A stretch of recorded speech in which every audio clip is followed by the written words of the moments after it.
behad की param Maha Shanti. In this video, point of discussion between Bapuji and Anant Bhaiya is the real purity of soul as per supreme infinite knowledge or behad gyan. Paramshanti. In this video, Bapuji tells us the meaning of purity of soul, body, mind, intelligence and actions. Different religions and faiths have different practices and different beliefs regarding purity. The actual topic is regarding importance of purity of soul and body and how does it help a soul in spiritual progress. Bapuji tells us we must know how to keep our soul pure because body is the physical covering of soul. If we can keep our soul pure, body will become pure. You must understand that our inborn traits or sanskar are made from buddhi or intelligence which comes from mind and mind comes from soul.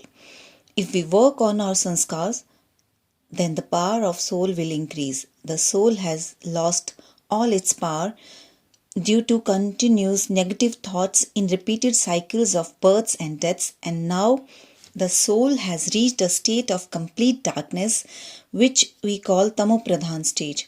Due to ignorance and negativity, the soul has created many negative karmic records and bondages, and at present soul is heavily burdened with negative karmic bondages. So now soul is subjected to grief and it comes across its own negative karmic records in this life. Soul acknowledges that it faces its own karmas only, but not others. So soul always finds ways to escape all karmas. It is all illusion or maya which is visible to this physical eye. Everything which we see with our physical eye on this planet is perishable, and what perishes with time is called maya. Sages used to leave homes and go to forests to escape maya. Today, victory over the impurities or vikar of mind is called purity. In order to overcome this desire, anger, greed, etc., sages go to forest to stay away from society. So overcoming physical desires and impurities like anger and attachment is renunciation or sannyas according to them. Then Bapuji is asked about celibacy, that celibacy is given utmost importance for purity by sages, and according to them purity means celibacy. Bapuji tells us, generally the sages leave their homes and do not keep any contact with society, so they generally overcome all such desires and can maintain celibacy, and also they overcome various impurities like desire, anger, greed, etc. as they live in seclusion and never come in contact with Maya. But the saints and sages who live in society and come in contact with many people, they generally establish many monasteries, institutions, sects to spread their teachings. It is not easy for them to overcome all impurities like desire, anger, greed, attachment and ego. Even if they overcome one vikar, then the energy of one vikar or impurity immediately converts into another, and the total energy will be accumulated in a particular type of disorder as mentioned above, and at some point of time it will explode in some or other form like anger. That's why mostly all the sages are found to be short-tempered. Further, the question comes that here we discuss about the purity of soul.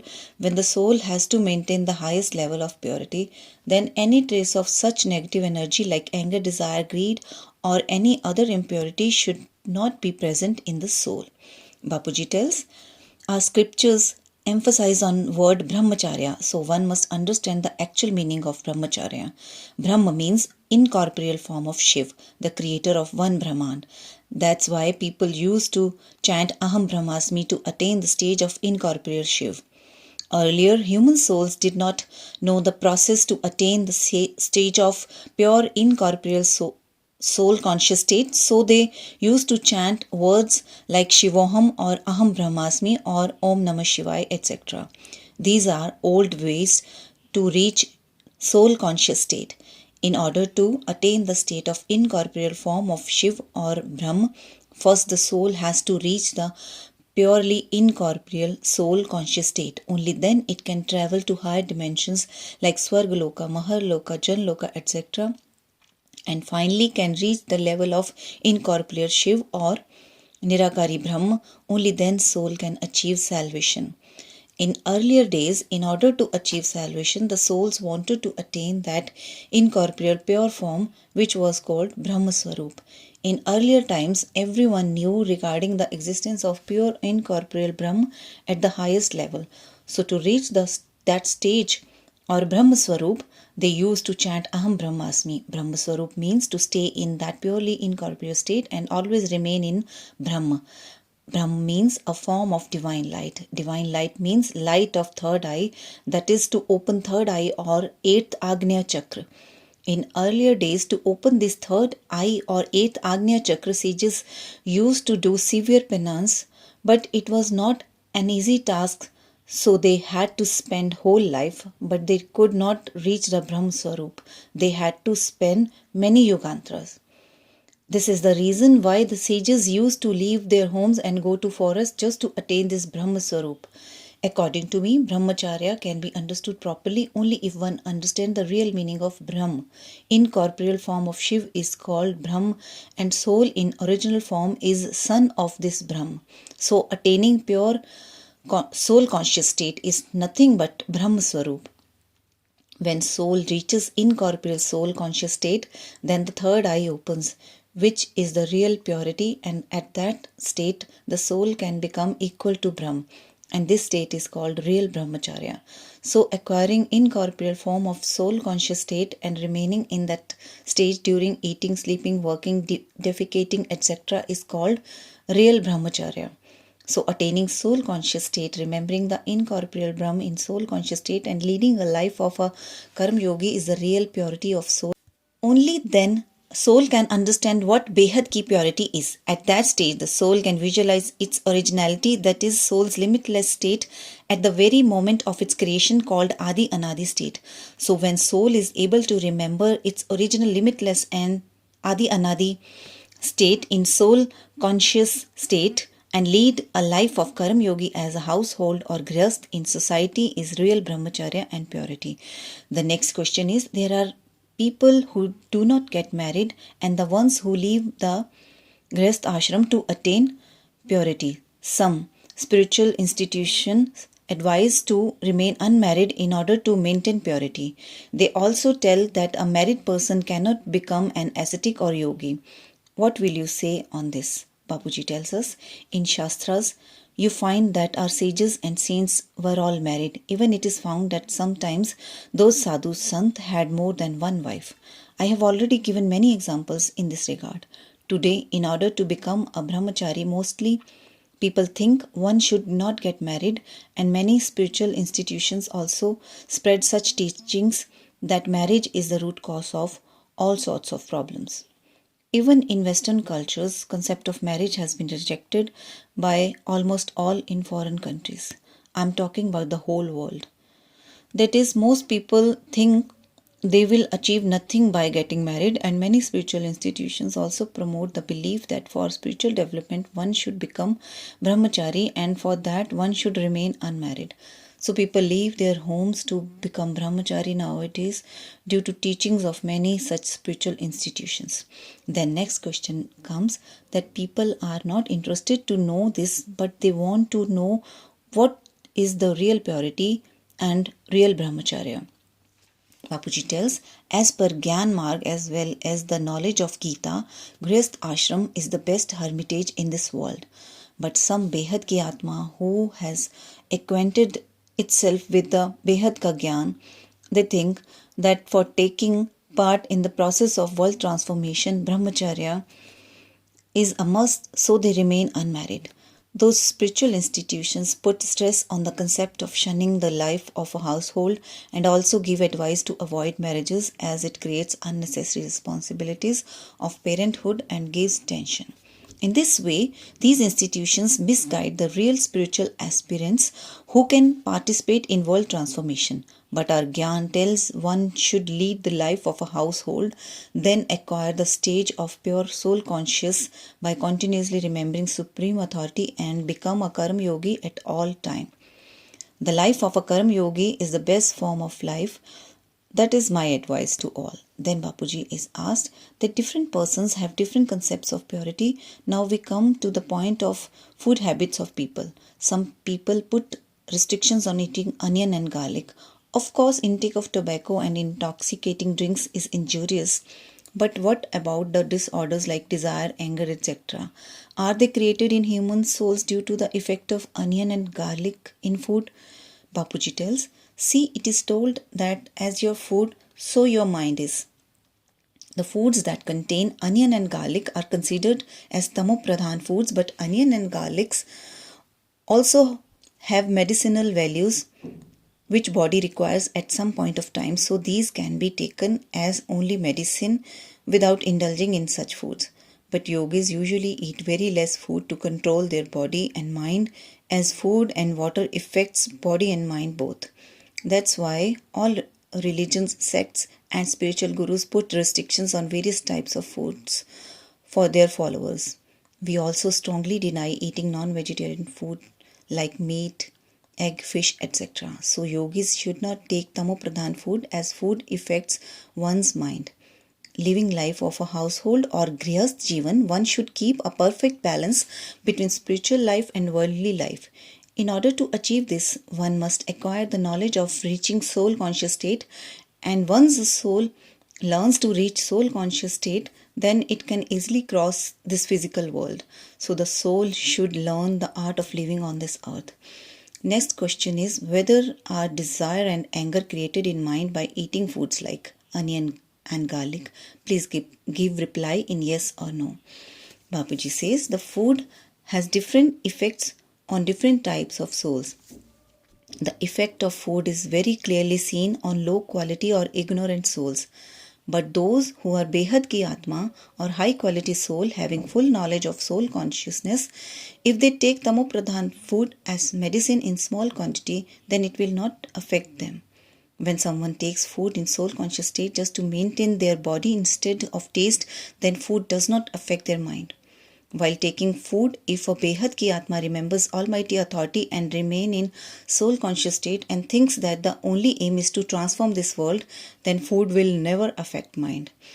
Soul is covered by many layers, so you must understand to what extent the quality of food affects your soul.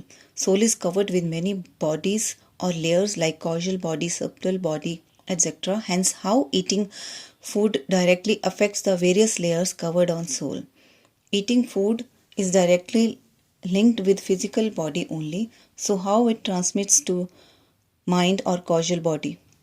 Every human soul has at least 3 bodies like physical, subtle and causal body. Subtle body or pranmay sharir, which mainly comprises of air and fire elements, is not directly linked to food taken physically by human soul.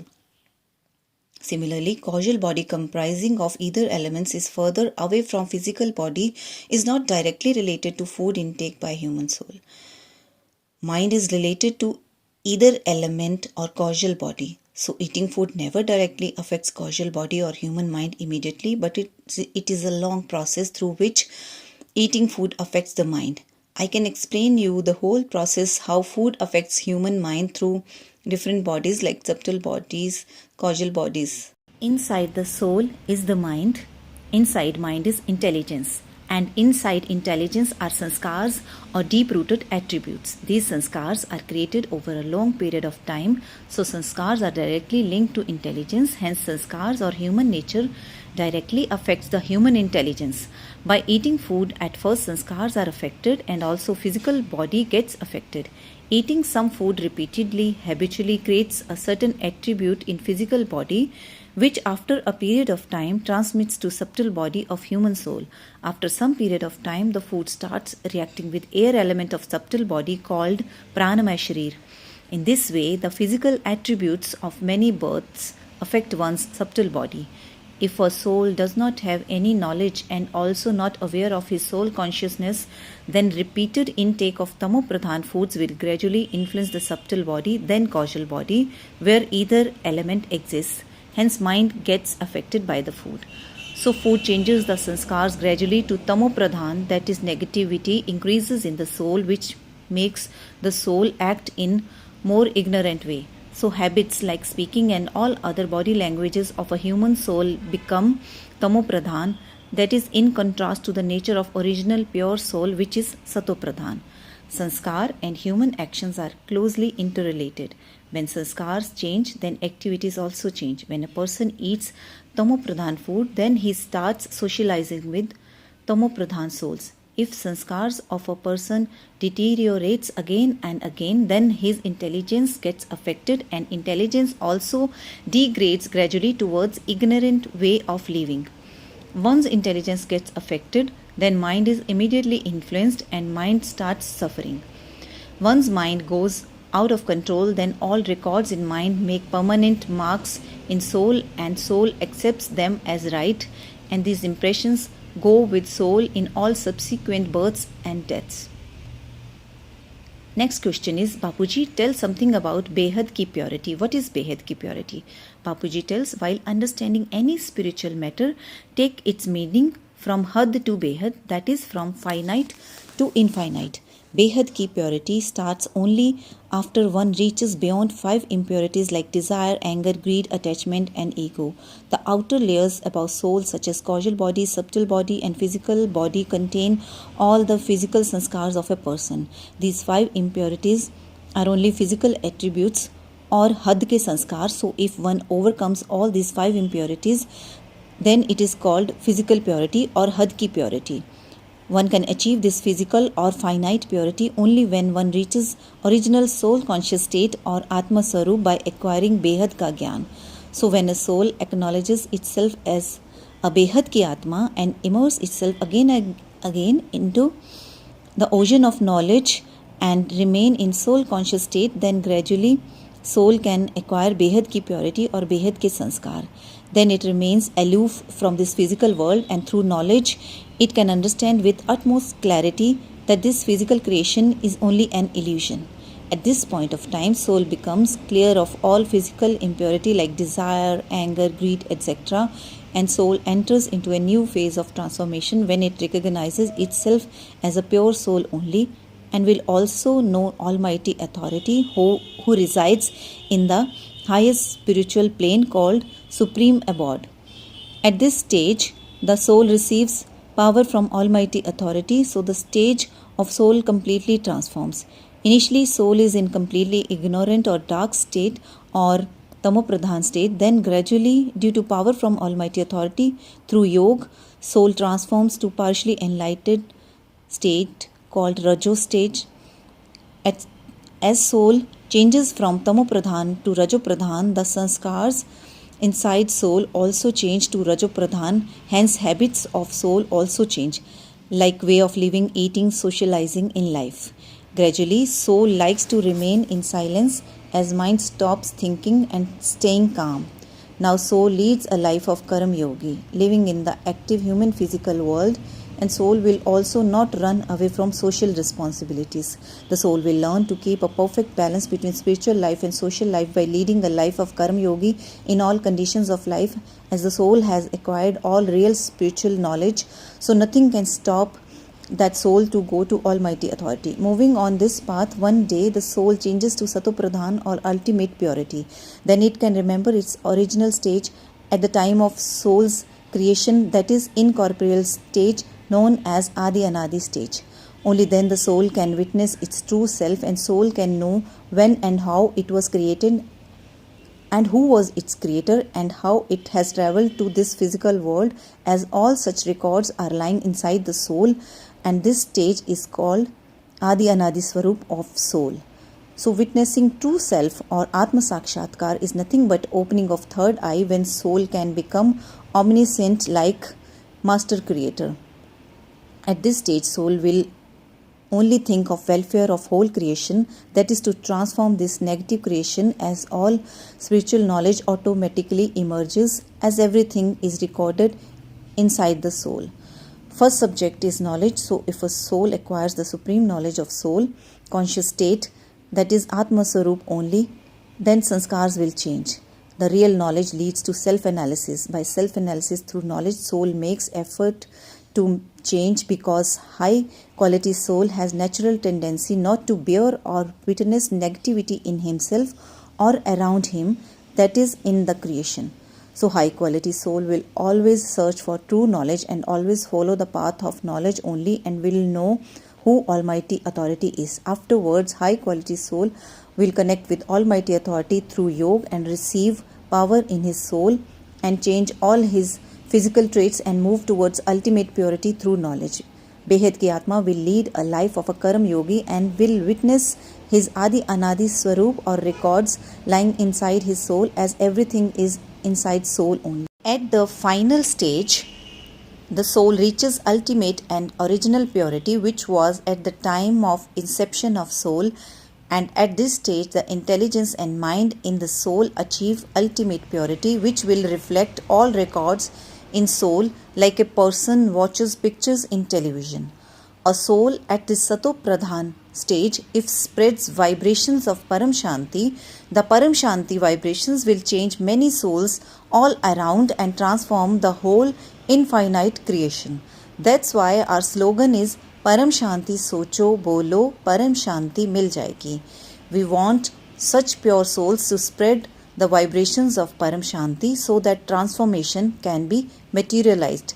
Think of Paramshanti, chant Paramshanti, and Paramshanti vibrations will eventually bring supreme peace and transformation. Behad ki Paramshanti.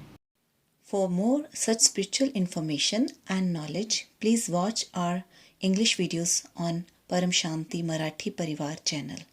Please like, comment and share the video.